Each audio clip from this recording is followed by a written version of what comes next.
پھر اسی طرح یہ ہے کہ جو زیب و زینت کی ہمیں اجازت دی گئی ہے، میک اپ کی جو اجازت دی گئی ہے، اس میں بھی حد سے بڑھنے سے منع کیا گیا ہے۔ ایک حد کے اندر رہ کر یہ میک اپ بھی کرنا چاہیے۔ مثلا ہم دیکھتے ہیں کہ آپ صلی اللہ علیہ وسلم نے کچھ چیزوں کو جو عورت کے بناؤ سنگھار سے متعلق ہیں قابل لعنت قرار دیا ہے، اور فرمایا کہ ایسی چیزیں جب کسی قوم کے اندر آ جاتی ہیں تو وہ قوم ہلاک ہو جاتی ہے۔ اس میں جو طریقے عربوں کے ہاں رائج تھے، ان میں سے جو چیزیں آپ نے ناپسند کی وہ کیا ہے؟ اپنے بالوں میں دوسرے بال ملا کر ان کو زیادہ لمبا اور گھنا کرنے کی کوشش کرنا، اپنے بالوں میں دوسرے بال ملا کے ان کو لمبا کرنا، جسم کے مختلف حصوں کو گودنا۔ گودنا کیا ہوتا ہے کہ وہ سکن کے اوپر پرماننٹ نشان بن جاتے ہیں، پھول بوٹے بنانا جسے فرنٹیئر میں رواج ہے، یا افریقن ممالک میں رواج ہے کہ عورتوں کے چہرے کے اوپر مستقل قسم کی لکیریں اور نشان اور پھول اور معلوم نہیں کیا کچھ بنا ہوا ہوتا ہے۔ پھر اسی طرح مصنوعی تل بنانا، عربوں کے ہاں یہ رواج تھا کہ کہیں پر کالا سرما لگا کے گال پہ یا ٹھوڑی پہ یا کہیں بھی، یہ ہمارے ہاں بھی یہ رواج موجود ہے، خوبصورت لگنے کے لیے، یا اٹریکٹیو ہوتے ہیں نا تل اگر کسی مخصوص جگہ پر ہو، تو اس سے بھی روکا گیا کیونکہ وہ جسم کا حصہ نہیں۔ پھر اسی طرح بال اکھاڑ کر بھووں کی خاص وضع بنانا، بھووں کی شیپ بنانا، دانتوں کو گھس گھس کر باریک بنانا، یا دانتوں کے درمیان مصنوعی خلا پیدا کرنا، یعنی دانت کھلے کرنا خوبصورت لگنے کے لیے، یا زعفران یا ورس وغیرہ کے مصنوعی ابٹنے مل کر چہرے پر مصنوعی رنگ پیدا کرنا۔ زعفران جو پیلا رنگ ہوتا ہے، یعنی بالکل ایک مصنوعی اور ہی رنگ نظر آ رہا ہے نا، لیکن اس کے علاوہ باقی چیزوں کی اجازت۔ اس میں آپ دیکھیں کہ کوئی بھی ایسا کام کرنا کہ جس سے ایک دھوکہ ہو، انسان ہو کچھ اور بالکل کچھ اور نظر آئے اور دوسرا انسان اس کو اصل سمجھنے لگے، یہ چیز تو منع ہے۔ لیکن کچھ چیزیں ایسی ہیں جیسے سرما لگا رہے ہیں آپ، تو سب کو پتا یہ سرما ہے، اور آنکھ کے اندر جو کچھ وہ نظر آ رہا ہے نا کالا کالا، اور اگر تھوڑا باہر بھی نکال لیے تو کوئی حرج نہیں، تو وہ سرما ہی ہے۔ اسی طرح اگر آپ لپسٹک لگا رہے ہیں تو سب کو پتا کہ یہ ہونٹ کا رنگ نہیں ہے، یہ اوپر لال رنگ لگا ہوا ہے، تو اس میں جو بھی دیکھ رہا ہے وہ خوبصورت تو لگ رہا ہے انسان، لیکن دھوکے کا اندیشہ نہیں ہے اس میں۔ وہ جو اپٹن مل کے رنگ پیلا کر لینا یا سکن کا کلر بدل دینا جو ہے، وہ دھوکے کی کیفیت ہے، کیونکہ اصل چیز بالکل ہی نیچے سے چھپ گئی ہے۔ اسی لیے ایسا نیچرل میک اپ تو اجازت ہے کہ جس میں انسان ذرا نکھار پیدا کر لے، اس کی اوریجنل کچھ نہ کچھ چیز نظر آ رہی، لیکن وہ کہ جو بالکل ایک نئی چیز بنا کے رکھ دے، جیسے ہمارے ہاں عموماً بیوٹی پارلرز پر جب دلہنیں تیار ہوتی ہیں تو اصل نہ کھال نظر آتی ہے، نہ بال نظر آتا ہے، کچھ بھی نہیں، بالکل ایک نئی مخلوق نظر آتی، اور جب شوہر ان کو اس روپ میں دیکھتا ہے تو ایکسپیکٹ کرتا ہے کہ بیوی ایسی ہو۔ تو اس لیے دلہنوں کو بھی ایسا سنگھار کرنے سے روکا گیا ہے کہ جو بالکل آرٹیفیشل قسم کا ہے۔ کوئی بھی پرماننٹ نقش و نگار جیسے وہ گودنا اور گدوانا جس کو کہتے ہیں، یا آرٹیفیشل اتنی کلر کوٹنگ کہ اصل سکن کا پتہ ہی نہ چلے، یا اسی طرح بھووں کی اصل شیپ کو بدل کر کچھ سے کچھ یا ساری اتار کے تو اپنی مرضی سے پینسل لگا کے ایک نئی شیپ دینا، یہ سب اس میں آ جاتا ہے۔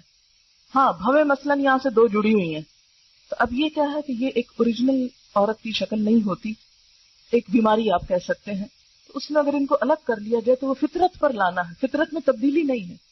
فطرت میں تبدیلی کیا ہے کہ اصل سارا کچھ اتار دیا آپ نے اور اپنی مرضی سے لگایا، اور یہ جو دو جڑے ہوئے ہیں ان کو الگ کرنا فطرت میں تبدیلی نہیں، فطرت پر لانا ہے۔ تو یہ ایک اصول کے طور پر سمجھ لیں کہ کوئی بھی ایسی چیز جو فطرت پر لانے میں مدد دے رہی ہے، اگرچہ وہ کچھ چینج کا تقاضا کر رہی ہے تو کوئی حرج نہیں، لیکن اگر وہ اللہ کی ساخت، جیسے فَلَا يُغَيِّرُنَّ خَلْقَ اللَّهِ میں پیچھے آپ پڑ چکے ہیں، اللہ کی ساخت تو بدل رہی ہے تو وہ درست نہیں۔ یہ چیزیں اس لیے روکی گئی کہ یہ انسان کی صحت کے لیے بھی نقصان دہ ہیں۔ آپ دیکھیں نا اپنے بالوں میں دوسرے کسی مردے کے بال وہ کاٹ کے لے آئے اور لگا دیے آپ نے، تو وہ ایک ہو سکتا کہ آپ کے اور اس کی جو جسم کی بیماریاں ہیں یا اور چیزیں ہیں ان میں کچھ فرق ہو تو وہ دوسرے کے بالوں سے ٹرانسفر ہو کر آپ کے اندر چلے جائیں، یا سب سے بڑی بات یہ کہ دھوکہ دینا منع ہے، کہ کوئی سمجھے کہ یہ اس کے اپنے بال ہیں اور اپنے ہیں نہیں. تو یہ ساری چیزیں جو ہیں جو دھوکہ دہی میں آئے، فطرت کو بدلنے میں آئے، اللہ کی ساخت بدلنے میں آئے، وہ چیزیں درست نہیں ہیں. پھر اسی طرح زینت کا جو ہے ذکر ہوا کہ جس سے انسان آرائش کرتا ہے اپنی، تو اس میں بھی غلو سے کام نہیں لینا چاہیے. اب یہاں سے کوئی یہ نہ سمجھے کہ قرآن تو کہتا ہے بیوٹیفائی کرو اپنے آپ کو، لہذا جس طرح چاہو کرو. یہ معنی نہیں ہے اس کا، کیونکہ بیوٹیفیکیشن میں بھی اللہ تعالیٰ نے اور اس کے رسول صلی اللہ علیہ وسلم نے کچھ حدود مقرر کی ہیں. مثلا حدیث میں آتا ہے لعن الرسول علیہ الصلاۃ والسلام الواشمۃ والمستوشمۃ والواشرۃ والمستوشرۃ. رسول اللہ صلی اللہ علیہ وسلم نے لعنت فرمائی ہے گودنے والی پر، گودوانے والی پر، دانتوں کو نوکدار بنانے والی پر، اور اس پر جو دانتوں کو نوکدار بنوائے. یعنی ایسا طریقہ اختیار کرنا کہ جو پرماننٹ میک اپ کی قسمیں ہوتی ہیں، کہ مثلا یعنی ٹیٹوز جس کو کہتے ہیں، تو ٹیٹوز صرف بلو کلر کے نہیں یا بلیک نہیں ہوتے، بلکہ اب میک اپ کی غرض سے بھی استعمال ہو رہے ہیں، اس سے بھی منع کیا گیا ہے. یعنی گودنا جو ہے وہ اس میں شامل ہوتا ہے. اور اسی طرح جو دوسری چیز ہے دانتوں کو نوکدار بنوانا، یہ اس دور میں لوگ کیا کرتے تھے، گھسا گھسا کے دانتوں کی شیپ فرق کر لیتے تھے. بریسز لگانا نہیں مراد، وہ تو اس میں تو ٹریٹمنٹ بھی ہوتی ہے نا، لیکن ایسی بیوٹیفیکیشن کہ جس سے خلق میں تبدیلی ہو جائے. اس میں آپ دیکھیے حدیث میں واضح الفاظ میں آتا ہے، بخاری اور مسلم کی حدیث ہے کہ آپ صلی اللہ علیہ وسلم نے خوبصورتی کے لیے دانتوں میں درزیں بنانے والی، یعنی دانتوں کو اندر سے گھسا کے بیچ میں فاصلہ زیادہ کرنا، اس پہ لعنت کی ہے، جو در حقیقت اللہ کی بنائی ہوئی ساخت میں رد و بدل کرتی ہیں. یعنی کوئی بھی ایسا میک اپ کہ جس سے پرماننٹ چینج جسم کے اندر ہو خوبصورتی کی خاطر، وہ منع کیا گیا ہے. اس میں آتا ہے لعن اللہ المتفلجات للحسن، کہ حسن کی خاطر دانتوں کے اندر تبدیلی پیدا کرنا. اسی طرح لعن رسول اللہ صلی اللہ علیہ وسلم النامصۃ والمتنمصۃ.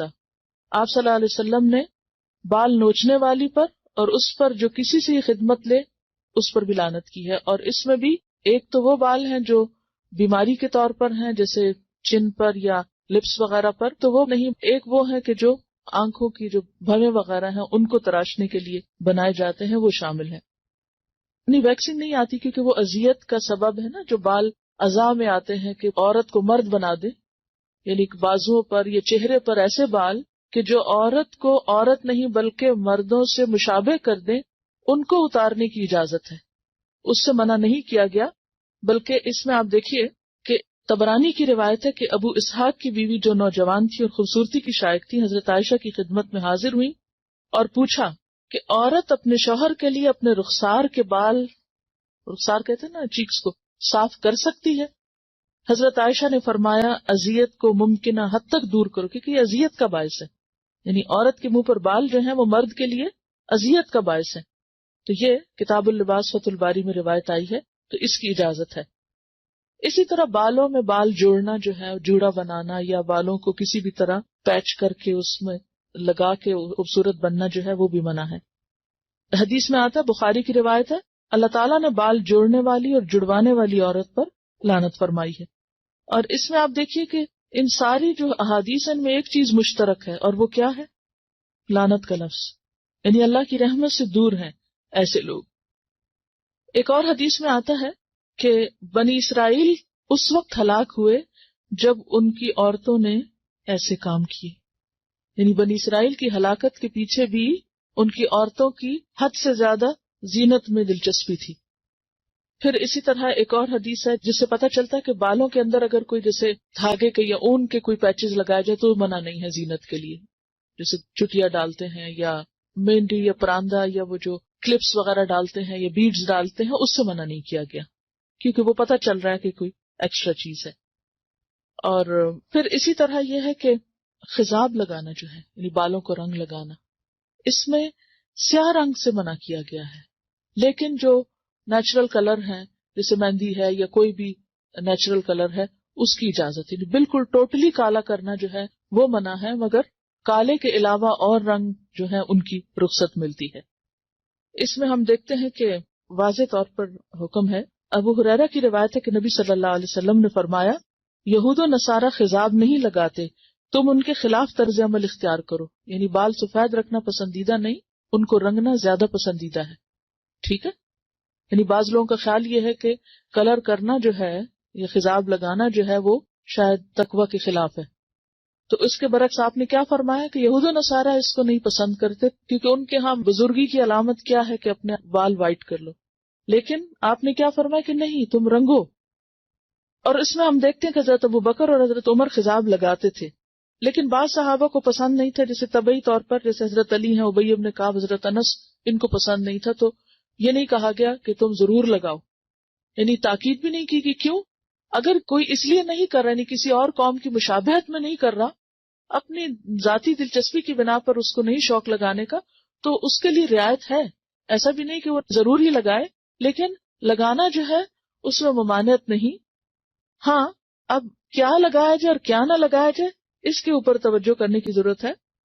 اور اس میں خاص طور پر جو صحیح مسلم میں روایت آتی ہے کہ بالوں کا رنگ بدل دو لیکن سیاہ خضاب سے پرہیز کرو، بالکل بلیک نہیں لگاؤ.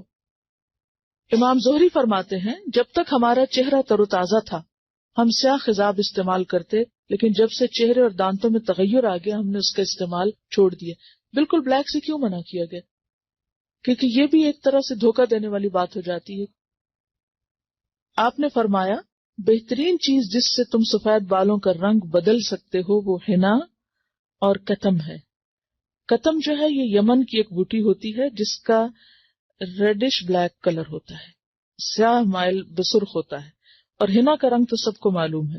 اور حضرت عمر خالص حنا لگاتے تھے، حضرت ابوبکر حنا اور کتم ملا کے لگاتے تھے.